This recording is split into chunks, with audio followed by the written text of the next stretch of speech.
A child lost in a tragic fire, a young girl who police say became the victim of murder and arson. Now, nearly 20 years later, her accused killer is under arrest. We never gave up.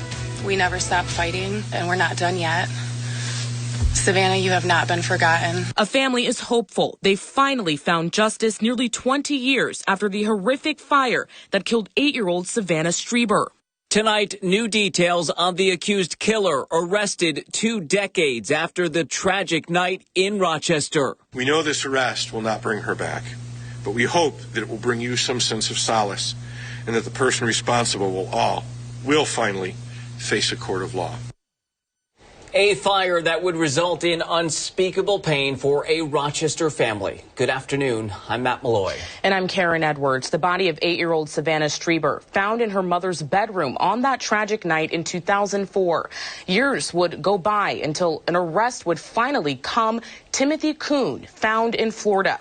Today, he faced arraignment on charges of murder and arson, accused of setting fire to the family's home on Yates Street in the winter of 2004. 13 Wham's Carly Miner is here with new details from a police briefing today and reaction from Savannah's family. Carly, good evening. Matt, Timothy Kuhn was identified as a person of interest early on. According to police, Savannah's mother, Lisa, had a no-contact order of protection against Kuhn following an assault prior to the fire.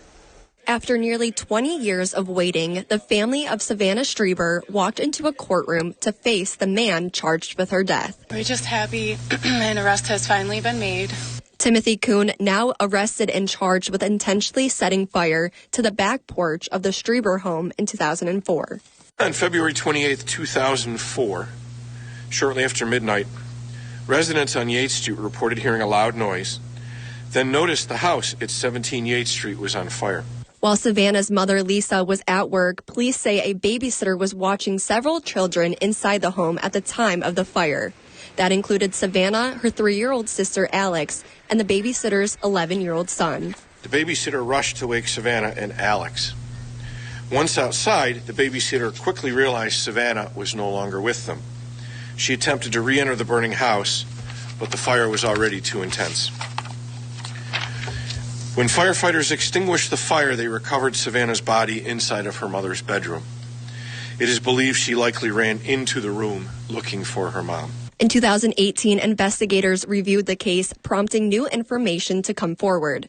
Evidence was presented to a grand jury last month, leading to a sealed indictment. We never gave up. We never stopped fighting, and we're not done yet. Savannah, you have not been forgotten. Let's get this conviction.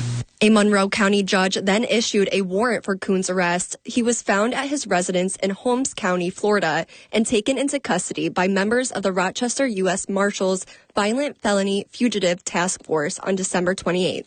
We know this arrest will not bring her back, but we hope that it will bring you some sense of solace and that the person responsible will finally face a court of law. Investigators say the fire was likely set by a Molotov cocktail that was thrown through the back porch. Kuhn entered a not guilty plea in court today.